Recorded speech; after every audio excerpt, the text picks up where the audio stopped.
Donc moi, vous me demandez de faire une formation sur Macron et l'écologie, donc je vais vous faire un petit aperçu en essayant d'être un peu complète sur ce qui s'est passé depuis ces 6 derniers mois. Et puis l'idée, c'est qu'ensuite on puisse discuter ensemble si vous avez des questions ou interrogations ou remarques, etc. Donc la première chose à voir, je pense, qui est intéressante quand on regarde ce qu'a fait Macron depuis 6 mois, c'est déjà de voir qui est-ce qu'il y a dans son gouvernement. Bon, ça vous a pas échappé, Édouard Philippe, qui est son Premier ministre, est un lobbyiste de chez Areva, donc déjà ça a annoncé un peu la couleur au-delà de Make Our Planet Great Again. Et puis ensuite, donc, il a pris Nicolas Hulot en ministre de la Transition écologique. Nicolas Hulot qui, il faut quand même se rappeler, au-delà du militant sympathique dans l'opinion, a quand même conseillé les présidents depuis Jacques Chirac, donc et depuis longtemps l'oreille écolo ou non des présidents depuis un bon bout de temps. Et puis surtout, il a été fortement encadré dans son ministère parce qu'il a 2 secrétaires d'État. La première s'appelle Brune Poirson. Et Brune Poirson, elle travaillait, c'était une des responsables de Veolia en Inde sur l'eau. Et donc quand on regarde dans sa description, elle raconte comment elle a amené l'eau dans les bidonvilles. Enfin voilà, on a l'impression d'une action merveilleuse. Et en fait, les Amis de la Terre font chaque année ce qu'ils appellent le prix Pinocchio, qui remettent à des transnationales qui font des dégâts environnementaux extrêmement forts. Et notamment Veolia l'a reçu parce qu'en fait, ce qu'ils ont fait en Inde, sous la direction notamment de Brune Poirson, c'est une privatisation complète de l'eau avec les dégâts que ça crée. Donc ça, c'est son encadrement d'un côté. Et puis de l'autre côté, il a Sébastien Lecornu, qui est l'autre secrétaire d'État. Et Sébastien Lecornu, il a été adhérent, alors c'est intéressant de regarder son parcours, il a été adhérent à l'UMP à 16 ans, puis assistant parlementaire de Bruno Le Maire, qui est maintenant à l'économie, donc vous imaginez bien aussi à quel point il veut faire primer l'écologie sur l'économie, et je le dis ça avec beaucoup d'ironie. Puis il a été maire, puis président du département de l'Eure, et donc c'est un très proche de Bruno Le Maire. Donc on voit déjà que dans les arbitrages, déjà de par la nature des gens qui sont et des positionnements des gens qui sont dans le gouvernement, que déjà mener une vraie politique écologique, c'était quand même mal parti.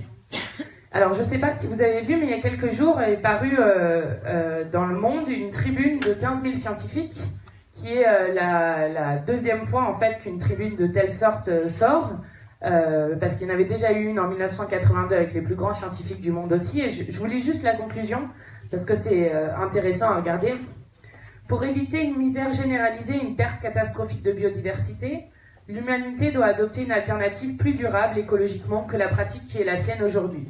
Bien que cette recommandation ait déjà clairement été formulée il y a 25 ans par les plus grands scientifiques du monde, nous avons, dans la plupart des domaines, pas entendu leur mise en garde. Il sera bientôt trop tard pour dévier de notre trajectoire vouée à l'échec, car le temps presse. Nous devons prendre conscience, aussi bien dans nos vies quotidiennes que dans nos institutions gouvernementales, que la Terre, avec toute la vie qu'elle recèle, est notre seul foyer. Parce qu'en fait, la question qui se pose aujourd'hui, donc quand nous, on disait dans le programme de l'Avenir en commun, on parle de l'urgence écologique à côté de l'urgence sociale et l'urgence démocratique.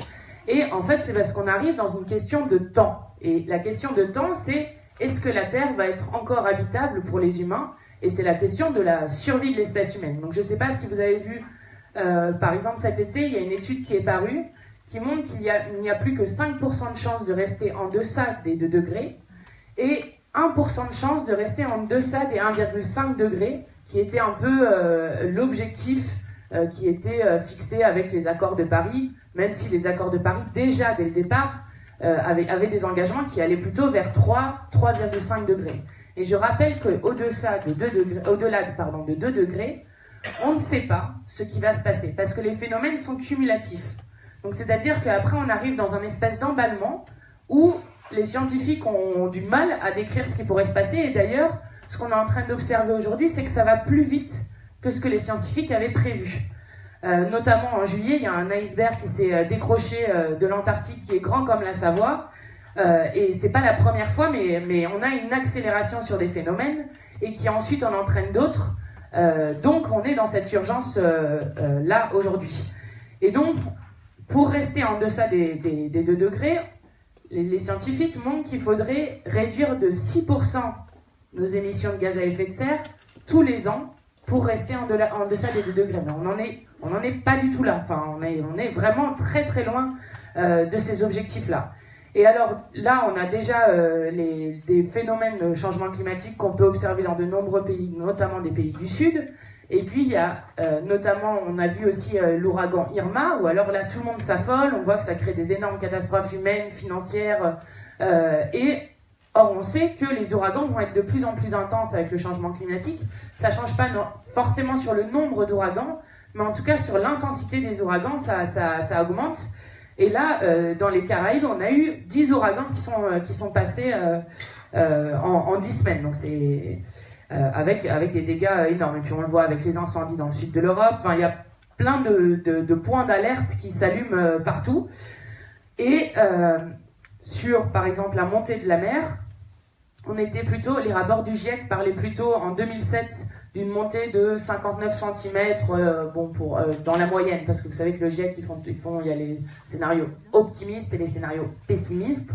Et 7 ans plus tard, on est déjà dans une moyenne de scénarios qui est à 1 mètre.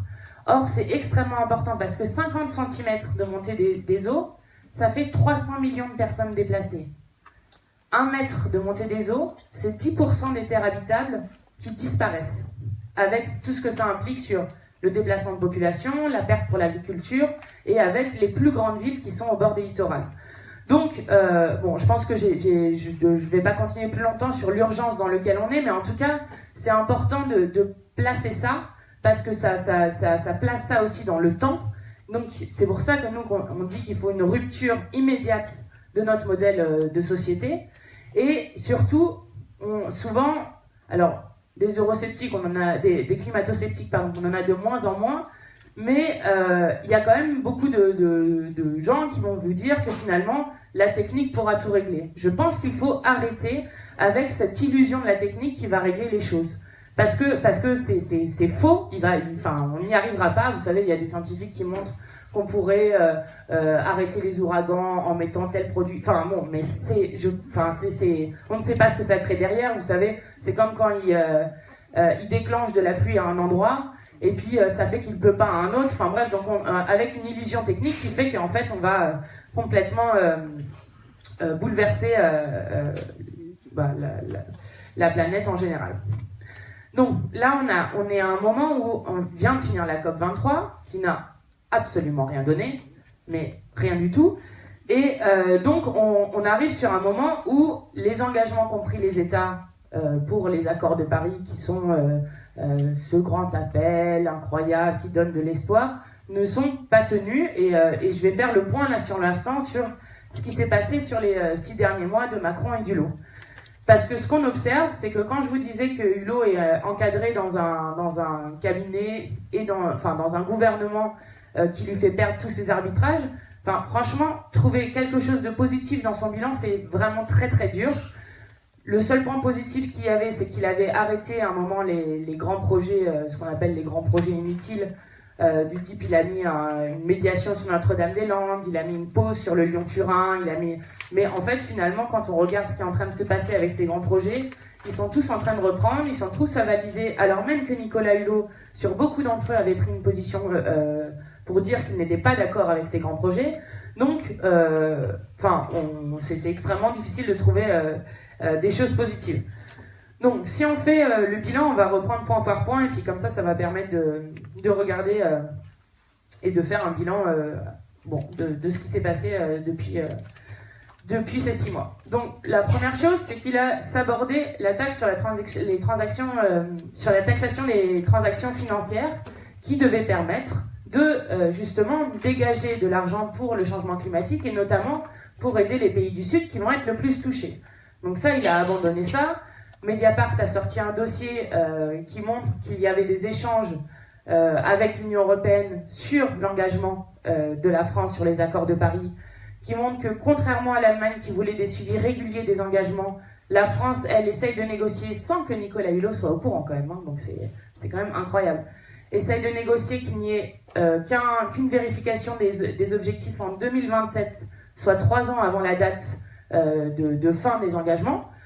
Donc, tout le monde dit que c'est absolument impossible parce qu'il veut une vérification des engagements à 50%. Ça voudrait dire que la France ferait les 50% des engagements restants en 3 ans, ce qui est absolument impossible. Donc, il torpille nos engagements internationaux. 2, sur la taxe sur les transactions financières. Bon, il y avait une question qu'on mette une taxe sur les transactions financières au niveau européen pour notamment aider les pays de l'Est. Là aussi, dans les courriers qu'ont révélé Mediapart, enfin les échanges qu'ont révélé Mediapart, ils montrent que là aussi, le gouvernement Édouard Philippe s'oppose à ce qu'il y ait cette taxe sur les transactions financières. Ça, c'est la première chose, donc le sabordage de cette taxe. Ensuite, il a fait une loi sur la fin de l'exploitation des hydrocarbures en France. Alors ça, c'était plutôt une bonne nouvelle au départ, parce qu'on sait qu'il faut laisser 80% des ressources sous terre pour pouvoir limiter le réchauffement climatique et l'extractivisme qui va avec. Donc au départ, plutôt bonne nouvelle, d'autant plus que ce qu'on extrait et ce qu'on consomme en hydrocarbures en France, donc qui est extrait directement de la France, c'est 1% de la consommation. Donc c'est une loi qui était plutôt symbolique, mais il y a eu d'autres lois symboliques, du type quand on a interdit les gaz de schiste en France, et ça avait permis notamment à l'Argentine de faire un levier pour s'opposer à Total en disant mais non, mais regardez, la France a interdit les gaz de schiste. Donc ça aurait pu être un symbole, certes, mais un symbole qui aide ensuite dans le monde et qui fasse de la France un acteur exemplaire sur cette question. Alors le problème, c'est que au moment où ils font cette loi, le CETA s'applique à 90%. Donc l'accord de libre-échange entre l'Union européenne et le Canada. Or le Canada extrait du gaz de schiste, est un énorme producteur d'OGM. Le fait de faire des traités de libre-échange va forcément augmenter le nombre de marchandises qui va être passé du Canada à l'Union européenne et donc va avoir un bilan écologique absolument désastreux. Donc déjà, sur le symbole, ça commençait à être un peu raté, quoi. Et puis ensuite, on commence à faire l'examen du texte, qui d'ailleurs va repasser bientôt à l'Assemblée. Et puis on s'aperçoit que, par exemple, on ne peut pas s'attaquer aux permis déjà existants. Ils refusent de s'attaquer aux permis déjà existants en disant ça va être considéré comme anticonstitutionnel parce qu'il y a la liberté d'entreprendre. Donc déjà, les permis existants restent dedans. La date qui a annoncé de fin d'extraction des hydrocarbures en France, c'était 2040. Or, si on regarde avec les permis existants, il y en a déjà un qui va jusqu'à 2047. Et en plus, il nous dit on ne peut pas s'attaquer au droit de suite. Alors le droit de suite, c'est quoi? C'est le permis quasiment automatique pour une entreprise qui extrait des hydrocarbures de prolonger d'au moins 25 ans une concession. C'est-à-dire, vous faites les recherches, ensuite vous avez une première concession de 25 ans souvent, et ensuite directement vous avez encore 25 ans. Et donc, quand vous trouvez quelque chose, vous avez ce droit de suite qui s'applique. Et 3 jours avant que la loi passe à l'Assemblée, il autorise un permis en Guyane. Donc le permis en Guyane, l'extension d'un permis de recherche en Guyane, donc 10 ans de recherche encore, plus 25 ans, plus potentiellement 25 ans. Donc la date de 2040, elle est en fait fictive. Et en plus de ça, pendant le débat, la droite et d'autres, et du coup ça a été adopté, donnent des exceptions sur certains sites, sur celui-là, il faudrait permettre que ça continue un peu longtemps.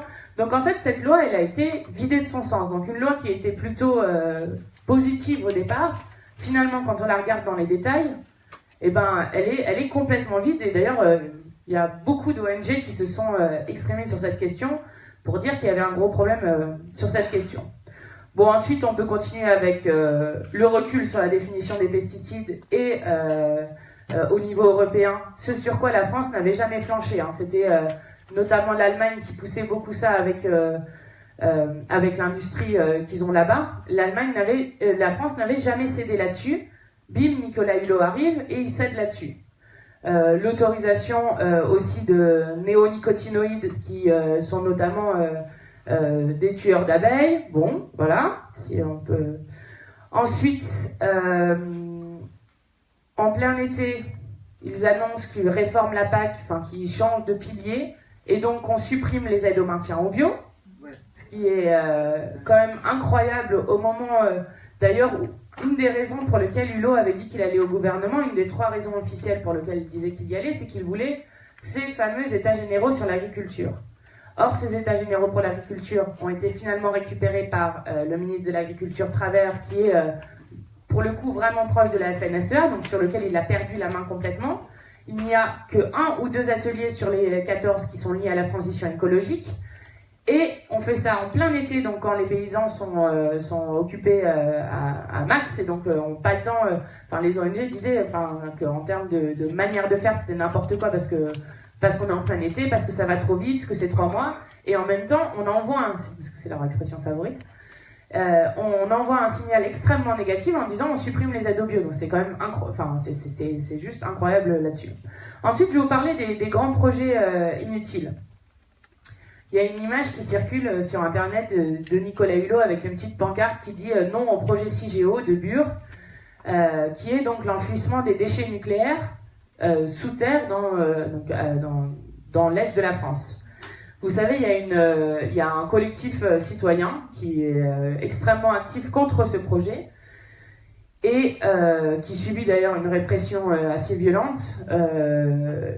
Et donc, il comptait quand même pas mal sur Nicolas Hulot pour dire ça ne va pas, surtout qu'il y a eu en juillet un rapport qui est paru qui montre qu'il y a un risque d'incendie dans le fait d'enfouir en couche géologiquement profonde les déchets nucléaires. Et puis en fait, les déchets nucléaires, quand on vous dit tout le temps le nucléaire c'est une énergie propre, c'est parce que ça c'est un impensé du nucléaire, c'est-à-dire que personne ne sait quoi faire de ces déchets, et si on devait dire quelque chose, parce que bon, effectivement, c'est des déchets qui sont extrêmement dangereux.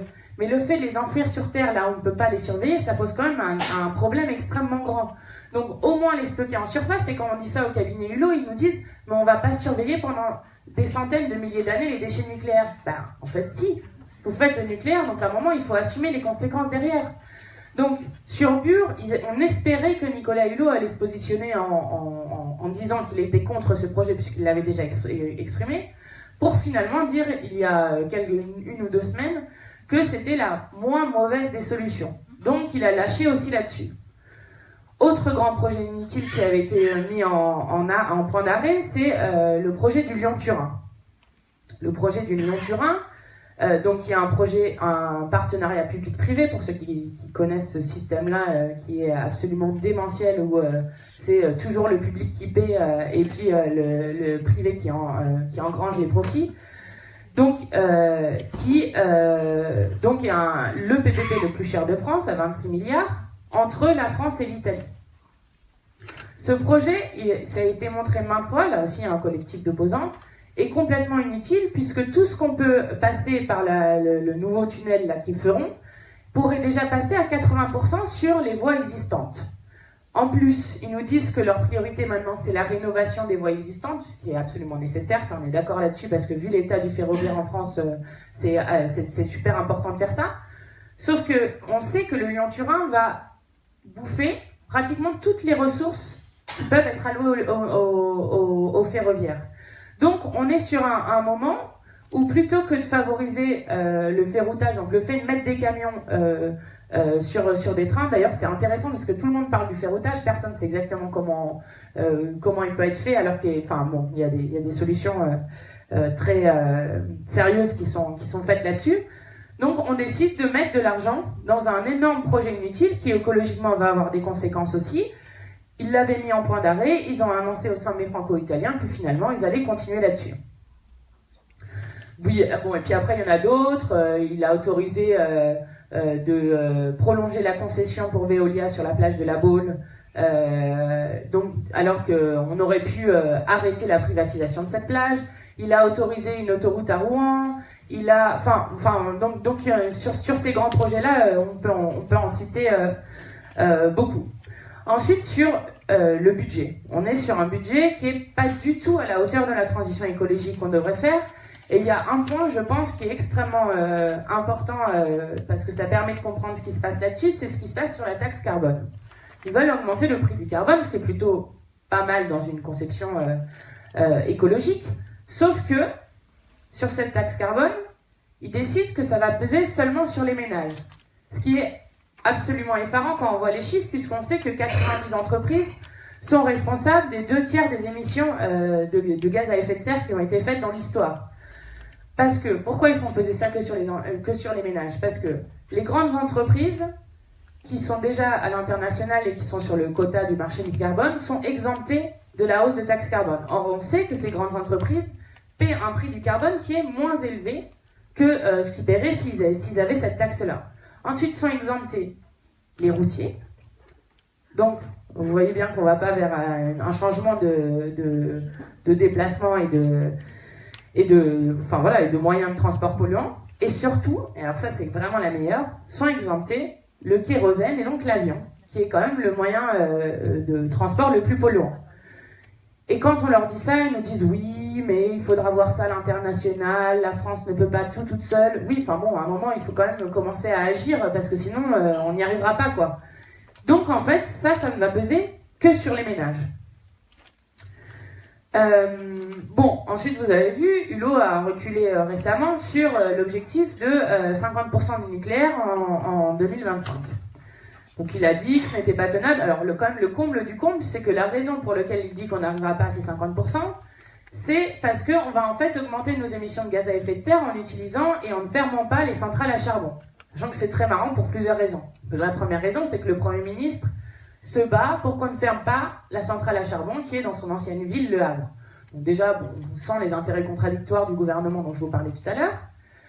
C'est très marrant aussi parce que si Nicolas Hulot, imaginons ça ne serait pas possible, ce que nous ne croyons pas, mais imaginons ça ne serait pas possible. Il aurait pu commencer par exemple par faire un plan de fermeture de centrales et de dire peut-être qu'on n'arrivera pas aux 50%, mais en tout cas on annonce ce plan-là et puis on a un plan d'action donné. Mais non, il commence à reculer sur l'objectif et il n'est toujours pas capable d'annoncer quel va être le calendrier de fermeture de centrales, qu'est-ce qu'ils vont faire exactement. Et au moment où on est quand même, et toutes les ONG et les associations qui se battent contre le nucléaire le disent, au moment où on est vraiment dans un moment où le nucléaire n'a jamais été aussi peu sûr qu'aujourd'hui. C'est-à-dire qu'on voit, il y a différents scandales, il y a des réacteurs qui sont fermés pour cause de sécurité.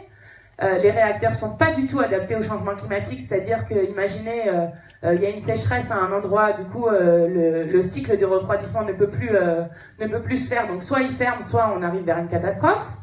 Au moment où on nous dit que les canalisations pour aller vers les circuits de refroidissement sont rouillées dans un grand nombre de centrales, au moment où, en 2027, il y aura déjà 70% des centrales qui auront plus de 35 et 40 ans, et donc, en fait, il annonce quelque chose où on va mettre un fric monstrueux dans les centrales aujourd'hui pour éviter qu'on soit dans des failles de sécurité ou de sûreté trop grandes.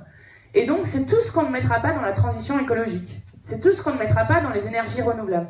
On aime bien dire ça à la France Insoumise parce que ça fait réaliser à quel point on est en retard là-dessus. Vous savez combien il y a d'éoliennes offshore aujourd'hui en France ? Zéro. Voilà, il y en a zéro. C'est-à-dire qu'à un moment, si on n'investit pas dans la recherche, si on n'investit pas dedans et si on continue à investir dans le nucléaire, on n'y arrivera jamais. Donc, ça c'est un recul quand même extrêmement grand, sachant que cet objectif il avait été fixé par la loi de transition énergétique de 2015. Et donc, là-dessus, il recule complètement. Et puis au moment aussi, parce que ça j'ai oublié ça, mais c'est quand même super important, où ils nous vendent des nouvelles centrales nucléaires plus sûres, géniales, que sont l'EPR, dont on sait que la cuve est défaillante et a des failles dedans, que le couvercle a aussi des problèmes, donc la SN dit si on change le couvercle dans les 6 ans, ça pourrait passer, et sachant qu'il y a des intérêts énormes derrière, parce qu'on en a vendu 2 à l'Inde qui attend la position de la SN pour savoir si elle est fait fonctionner ou non, qu'on a l'exemple de l'EPR de Hinkley Point qui est une catastrophe en termes financiers, et puis qu'on sait qu'on vient de recapitaliser en Angleterre, Hinkley Point. Ouais, mais ça je le connais un peu moins, mais effectivement, tu nous en parleras tout à l'heure. Et puis on sait que économiquement et financièrement, on a déjà recapitalisé Areva de 4 milliards, que sur EDF, on va probablement aller vers le même problème, et donc on est sur 2 acteurs qui ne peuvent plus assurer financièrement et en termes de moyens la sûreté des centrales nucléaires. Donc, là aussi, on a un recul. Et puis, un recul qui me paraît aussi très, très important. Je ne sais pas si vous avez entendu parler de General Electric, qui avant était Nerpic, qui a été Nerpic, Alstom, et qui a été du coup racheté par les Américains dans un scénario qui est assez similaire avec ce qui se passe avec Airbus d'ailleurs actuellement.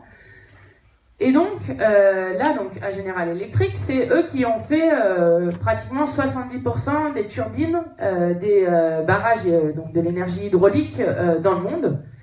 Donc, qui ont un savoir-faire extrêmement fort sur ce sujet, et donc là, qui sont menacés pratiquement de disparition parce que il va y avoir 345 emplois supprimés, et ensuite, probablement, d'autres emplois derrière. Donc, nous, on leur dit, comment voulez-vous faire un jour une transition écologique si les savoir-faire qui permettent, parce qu'on peut les mettre sur des turbines hydrauliques, mais on pourrait aussi les faire sur d'autres choses, c'est des employés hautement spécialisés, les personnes qui ont ce savoir-faire en France, sur lequel il n'existe pas de formation, hein, ces ouvriers, ils se forment entre eux, alors ils ont des formations au départ, hein, mais sur vraiment le métier précis qu'ils ont, ils se forment entre eux, et donc, nous, on rencontre des ouvriers qui nous disent moi, j'ai 100 ans d'expérience. Donc, comment voulez-vous faire une transition écologique sans avoir ces savoir-faire? Parce que c'est ça qu'on est en train de démanteler en France aujourd'hui. C'est-à-dire que plus le temps avance, plus on est en train de casser les outils qu'on a et les savoir-faire qu'on a, et donc plus on aura du mal aussi à faire cette transition écologique. Moi, ça me fait beaucoup rire quand le gouvernement Édouard Philippe nous dit « Ah, on va faire venir des chercheurs du monde entier. » Bah oui, mais tu pètes la recherche en France. Donc à un moment, il faut quand même être un peu cohérent, quoi. Et sur General Electric, du coup, ils sont en train de casser ce savoir-faire-là. Et donc, c'est assez intéressant de voir que, par exemple, à Grenoble, reviennent des turbines qui ont été faites en Inde ou en Chine, avec des ouvriers qui n'ont pas ce savoir-faire, donc qui sont défaillants sur des points, et c'est eux qui réparent, en fait, et font en sorte que les pièces se passent bien. Donc, vous avez la privatisation des barrages d'un côté, le fait qu'on perd le savoir-faire et que les barrages vont arriver à 35 ans d'âge, à 30 ans d'âge rapidement aussi.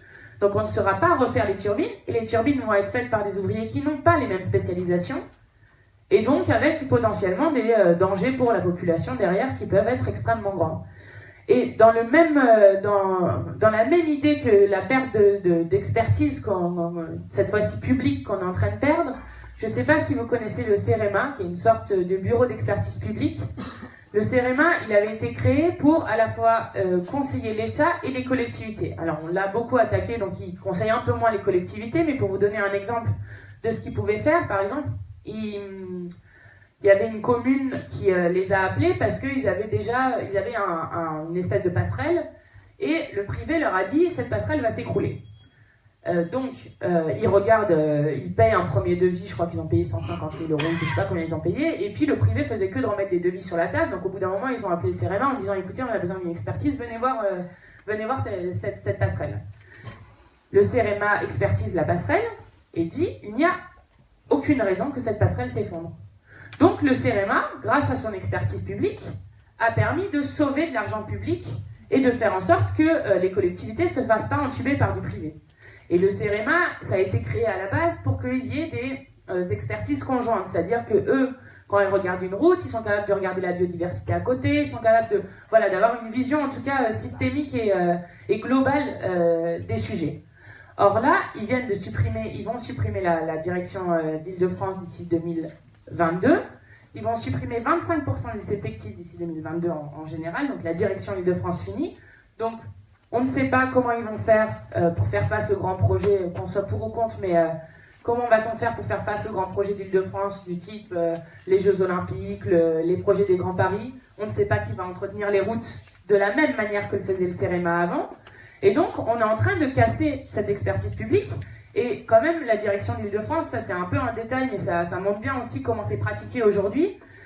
Les salariés de la direction Île-de-France l'ont appris par un mail de leur DG. Donc déjà, le mec qui m'en parlait m'a dit « je touche du bois pour pas avoir eu de suicide, quoi ». L'ont appris par un mail, et il disait, celui avec qui nous racontait ça, moi j'ai 18 personnes dans mon équipe, il y en a déjà 6 qui m'ont dit, quel que soit le résultat de la bataille qu'on gagne ou qu'on perde, qui iront dans le privé parce que ils ont besoin de visibilité sur ce qu'ils vont faire, etc. Donc, on a perdu, enfin, on est en train de perdre et de détruire une expertise publique qui est indispensable pour faire une transition écologique. Qu'est-ce que je voulais vous dire d'autre sur ce qu'ils ont fait? Suppression, ça je l'ai dit.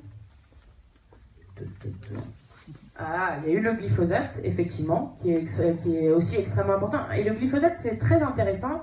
Bon, parce que vous avez vu, il y avait un petit jeu entre Hulot. Hulot disait qu'il faut terminer dans les 3 ans. Travers disait plutôt 5 à 7 ans. Et puis finalement, on ne sait pas exactement ce qu'on va faire.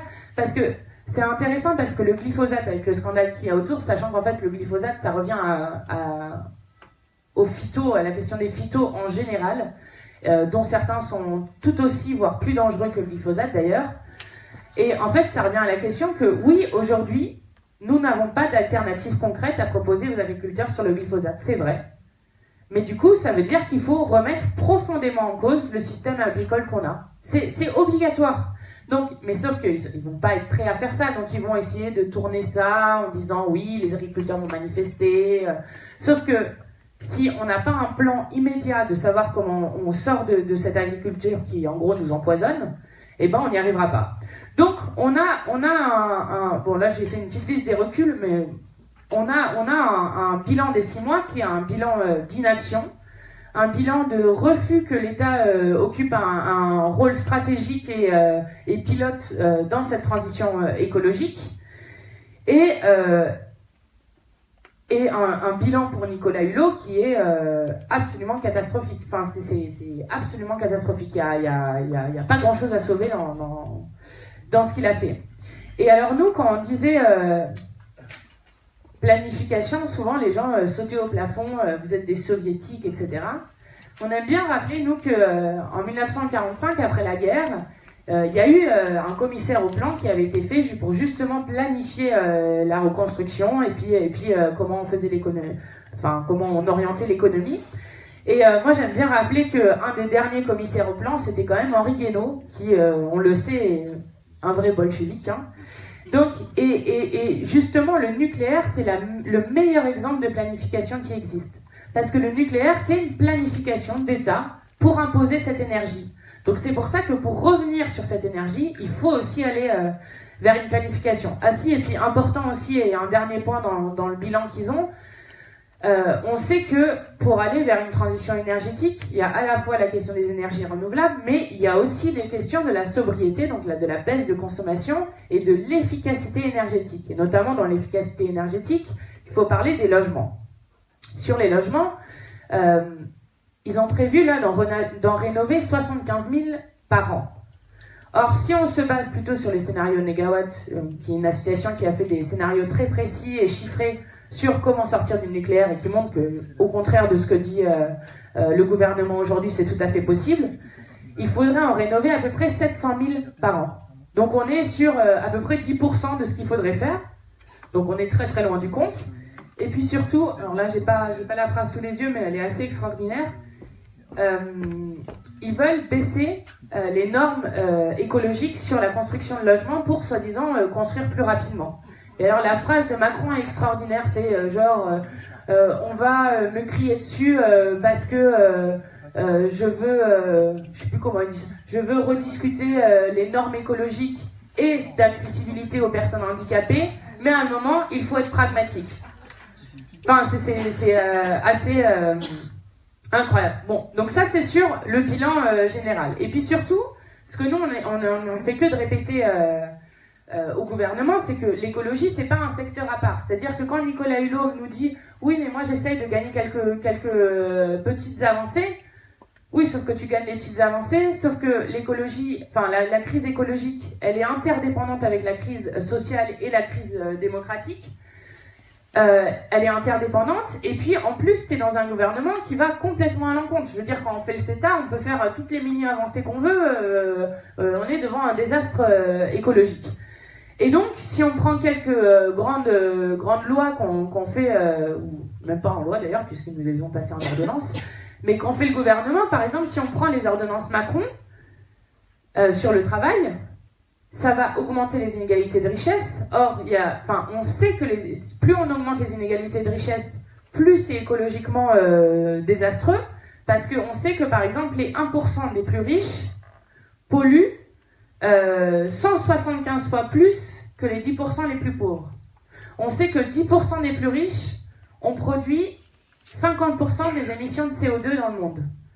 Donc forcément, ça a un impact quand on creuse les inégalités. Et puis vous le voyez, si on prend une échelle plus micro, plus vous précarisez des gens, parce que c'est ça que va faire les ordonnances Macron, parce que les ordonnances Macron, c'est absolument la continuité de ce qui a été fait sur la loi El Khomri et la continuité de politiques qui ont été menées depuis au moins 10 ans, voire plus, qui est, on va flexibiliser le marché du travail, donc ça va créer des emplois. Sauf que, en fait, bon, il faut nous dire où est-ce que sont les emplois, parce qu'on flexibilise depuis les années 70 avec le CDD, l'intérim, qui ont été créés à ce moment-là, et on ne voit pas où les emplois ont été créés.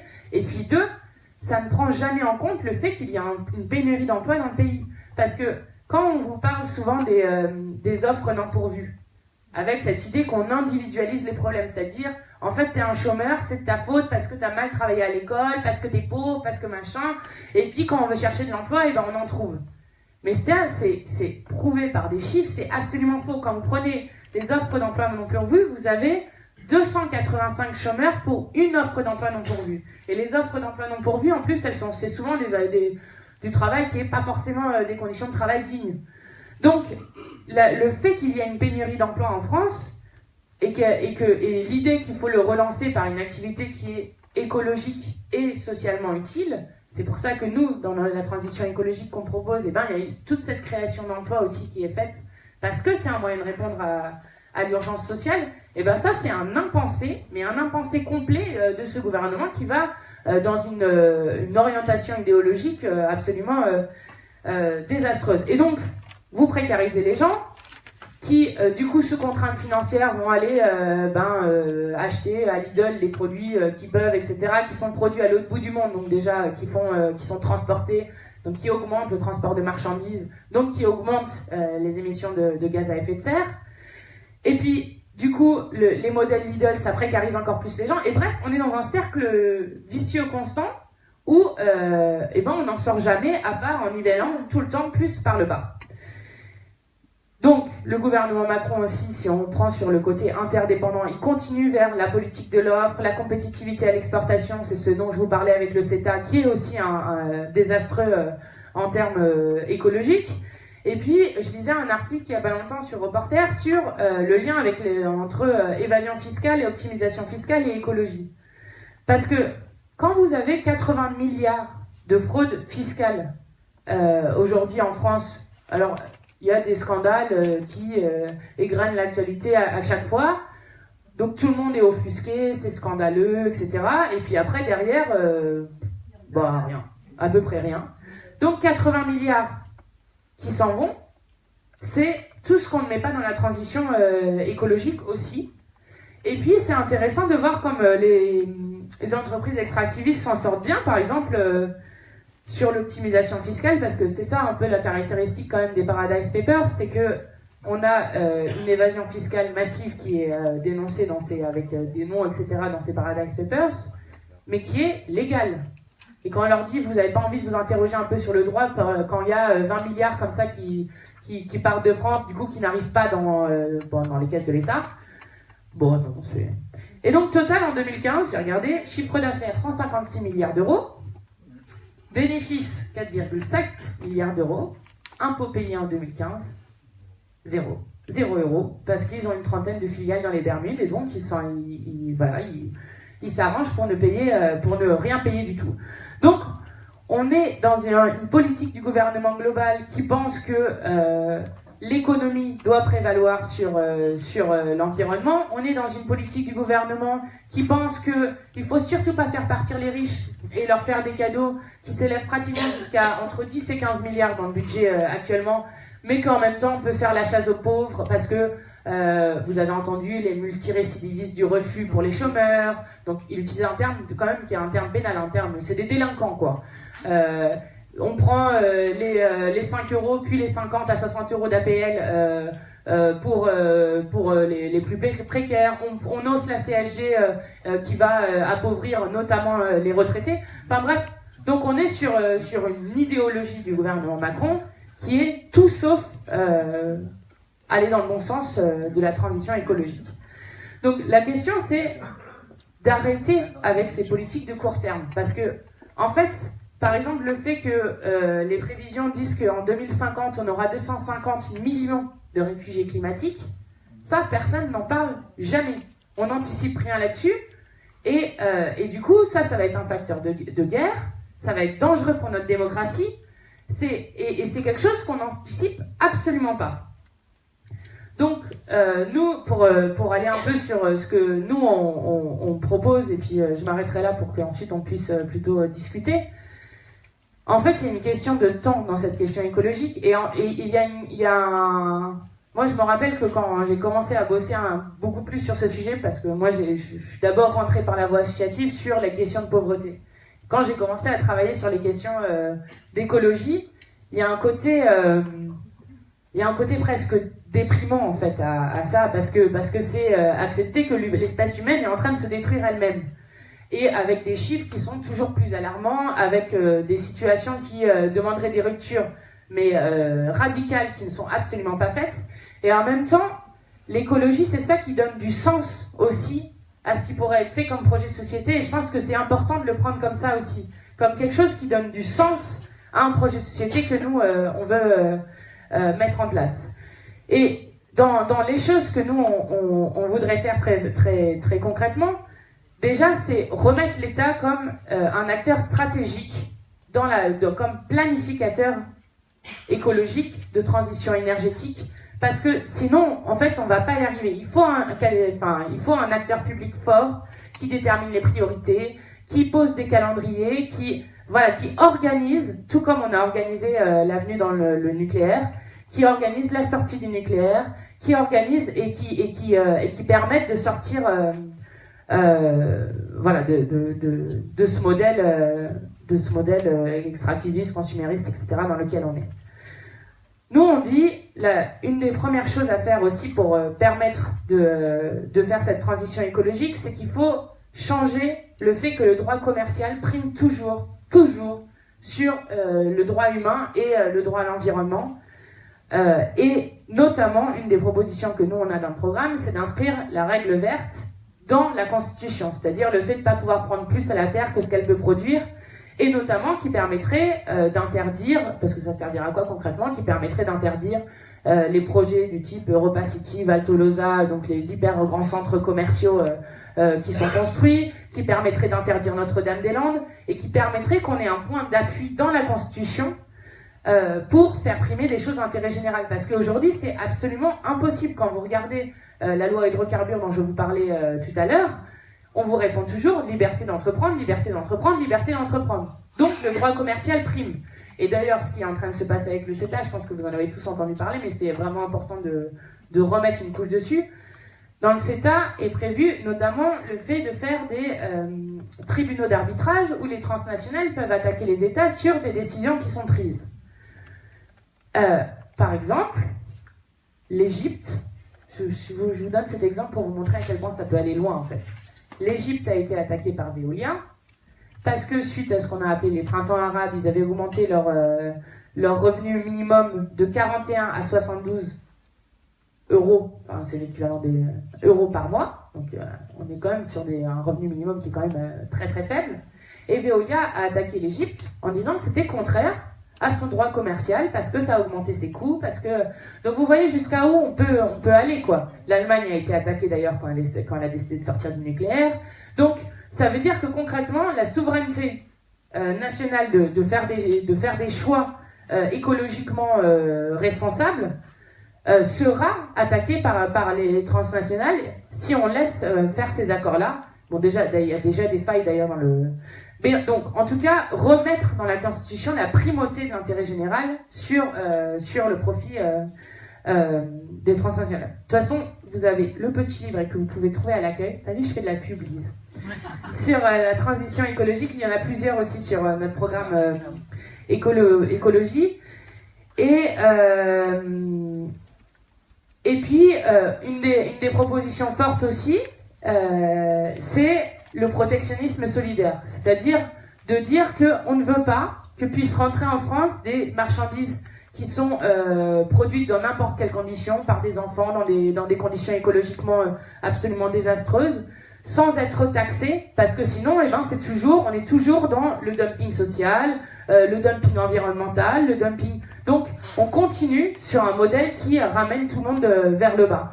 Donc, ça, c'est très, très, très large comme panorama. On peut aller plus dessus dans la discussion. En tout cas, on n'est clairement pas sur un gouvernement dont l'écologie est la priorité, c'est le cas de le dire. Mais voilà, pour nous, la transition écologique, c'est un des piliers fondamentaux de notre programme.